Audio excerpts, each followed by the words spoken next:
د کومو خلکو چې د زړونو اطمینان نشته دی، زړونه یې ناقلاره دي، مال پیسه هر څه شته خو بیا هم زړه مطمئن نه دی، هغه ملګري زما دا مختصر پیغام واورئ. انشاءالله تاسو ته به د دې نه داسې یو فارموله میلاویږي د دې پیغام نه چې په هغې سره به الله رب العزت تاسو زړونو ته ډېر اطمینان ورکوي. مسلمانانو ورونو، دا وخت زه یو په ډېر ښایسته ځای کې ولاړ یم. دلته به تاسو څه شور به اورئ، څه اوازونه به اورئ د مارغانو. مسلمانانو ورونو، دا اوازونه د مارغانو ولې دي؟ دا اوازونه معمولی اوازونه نه دي، نه عام اوازونه دي، نه بیکاره اوازونه دي، بلکې دا د الله رب العزت په ذکر کې مشغول دي. دا مارغان ټوله ورځ خپل محنت وکړو، خپلو بچو ته دانې راغونډې کړې، خپل کارونه یې وکړه، اوس راغله په خپلو جالو کې ناست دي او د الله رب العزت ذکر کوي. مونږ او تاسو که سوچ وکړو، سحر هم دا مارغان دغه رنګي اوازونه وباسي، شور کوي، ماښام هم دغه رنګي اوازونه وباسي او شور کوي. مسلمانانو نو څنګه چې الله رب العزت قرآن کې فرمایي چې تاسو ما سحر او ماښام یاد کوئ، زما ذکر وکئ، ټیک همدغسې دغه مارغان سحر او ماښام چې دی الله رب العزت یادوي. ګوره، یو زناور یو مارغه سره دومره فکر شته چې زه سحر او ماښام د خپل رب ذکر وکم، خپل رب یاد کم، خو انسان چې اشرف المخلوقات دی هغه سره دا فکر نشته چې زه خپل رب یاد کما.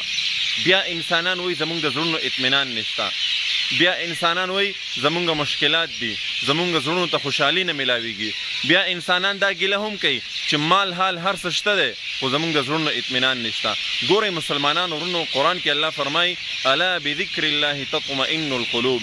د زړونو اطمینان چې دی دا په ذکر کې دی، د الله په یاد کې دی. حدیث مبارک کې راځي کوم خلک چې ذکر کوي، کوم خلک چې ذکر کوي دا په مثال د ژوندو دي، او کوم خلک چې ذکر نه کوي دا په مثال د مړو دي. ګوره، کوم خلک چې ذکر نه کوي هغې ته نبی علیه السلام وویل چې دا مړه دي. قرآن کې الله فرمایي فذکروني اذکرکم. قرآن کې الله فرمایي تاسو ما یادوئ زه به تاسو یادومه. نو مسلمانانو ورونو، مونږ او تاسو په کار دي چې سحر او ماښام بلکې هر وخت د الله رب العزت په ذکر کې ځان مشغول کو. افضل الذکر لا اله الا الله. نبی علیه السلام فرمایي د ټول نه افضل او بهتر ذکر چې دی لا اله الا الله دی. دغه رنګ استغفر الله، سبحان الله، الحمدلله، الله اکبر. یو نه یو ذکر خامخا کو.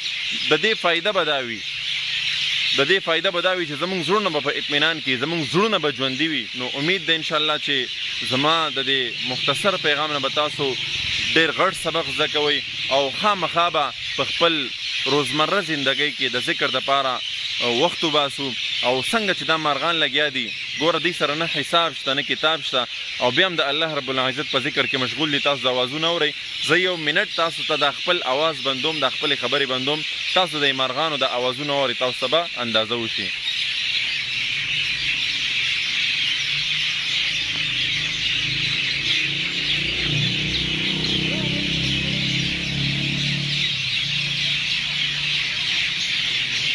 که د زړونو اطمینان غواړئ او د زړونو خوشحالۍ غواړئ، نو د الله رب العزت داسې ذکر وکئ څنګه چې دا مارغان لګیا دي د الله رب العزت ذکر کوي.